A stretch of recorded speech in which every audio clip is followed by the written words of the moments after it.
Hi, this is Lauren from LSP Actions, and I'm using the LSP Rainbow Spectrum Action Collection for Photoshop. I'm going to show you how you can add a rainbow onto a kind of a white sky here.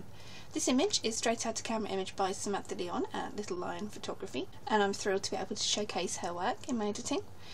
So a box will pop up here saying use transform, control or command T to resize and move the rainbow because it's currently larger than the frame, which is what you might want for the image, is what I want for this image.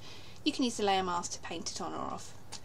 So because we've got a white sky, we can't really see the rainbow too well at the moment. I can bring it down here and you can see a rainbow. That's great for adding a kind of prism effect to your image. Well, I'm just going to place that up here and hit enter. And now I'm going to click on this layer here, show more on whites, paint on.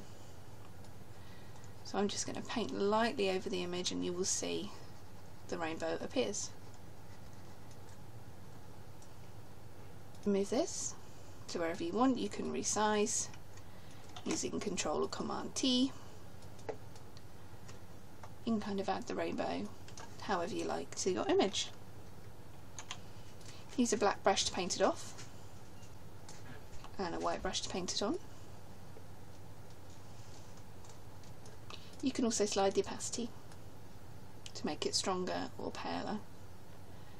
I personally like it quite pale, so it's just more realistic in the background there.